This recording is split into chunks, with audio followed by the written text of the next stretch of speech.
একটি জাতিকে ঐক্যবদ্ধ করার জন্য অন্যতম মাধ্যম হচ্ছে খেলাধুলা। আমাদের মাননীয় প্রধানমন্ত্রী সিলেট থেকে একযোগে সারা বাংলাদেশের 64টি জেলায় নতুন করে স্পোর্টস উদ্বোধন করবেন। আন্তরিকভাবে ধন্যবাদ এবং কৃতজ্ঞতা জানাই যে আজকে সকাল সকাল যারা আমাদের সকল ক্রীড়া সংগঠক, ক্রীড়াবিদ এবং আমাদের স্পোর্টস মিনিস্ট্রির সকল কর্মকর্তা বিন্দু, স্পেশালি আপনারা যারা সাংবাদিক হিসেবে যারা এখানে উপস্থিত হয়েছেন, আমরা যে বিষয়টি নিয়ে ইতিমধ্যে আমরা আমাদের যে পরিকল্পনা বা বাংলাদেশের স্পোর্টসকে সর্বোচ্চ গুরুত্ব দিয়ে যে ক্রীড়া হলে পেশা, পরিবার পাবে ভরসা, এবং এই ক্রিয়ার মাধ্যমে আমরা একটি সেতু বন্ধন তৈরি করতে চাই। আমরা সকল বাধা বিপত্তিকে অতিক্রম করতে চাই এবং আমরা এগিয়ে যেতে চাই বাংলাদেশের ক্রীড়াঙ্গন নিয়ে দল মত নির্বিশেষে একটি জাতিকে ঐক্যবদ্ধ করার জন্য অন্যতম মাধ্যম হচ্ছে খেলাধুলা, এবং সেই খেলাধুলাকে সর্বোচ্চ গুরুত্ব দিয়ে আমরা শুধু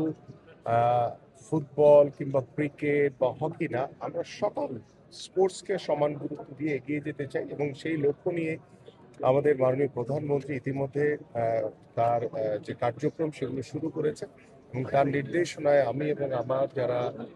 কর্মকর্তা বৃন্দ আছেন, এদেশের ক্রীড়া সংগঠক, ক্রীড়াবিদ সবাইকে একসাথে ঐক্যবদ্ধ করে একটি সেতু বন্ধন আমরা তৈরি করছি, এবং সেই সেতু বন্ধনের মাধ্যমে আমরা বিশ্বাস করি সকল বাধা বিপত্তি সবকিছুই আমরা ইনশাল্লাহ একসাথে অতিক্রম করতে পারবো। এবং আজকের এই বিশ্ব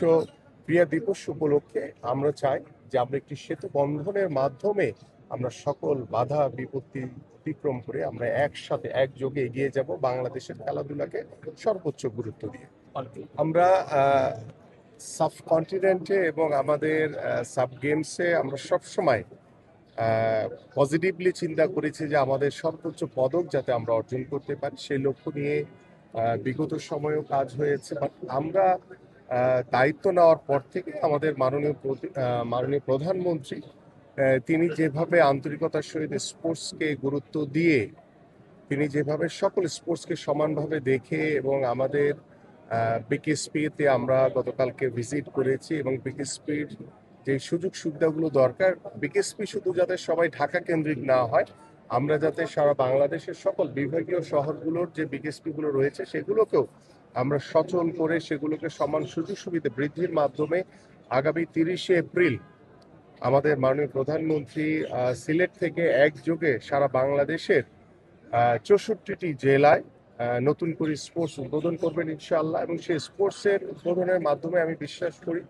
যে আমাদের তৃণমূলের 12 বছর থেকে 14 বছরের সকল কোমলমতি শিশু কিশোররা একসাথে যখন খেলাধুলা করবে, এবং সেই খেলাধুলার মাধ্যমে আমরা আমাদের যে পারিবারিক যে বন্ধন, আমাদের সামাজিক যে বন্ধন এবং আমাদের রাষ্ট্রীয় যে ব্যবস্থাপনা রয়েছে, সেখানে আমরা একটি সামাজিকভাবে একটি আমূল পরিবর্তন আনতে পারবো বলে আমরা বিশ্বাস করি। এবং আজকের এই ক্রীড়া দিবসে সেটাই হোক আমাদের প্রত্যয়, এবং সেটাই হোক আমাদের সেতু বন্ধনের একটি অন্যতম মাধ্যম। Thank you.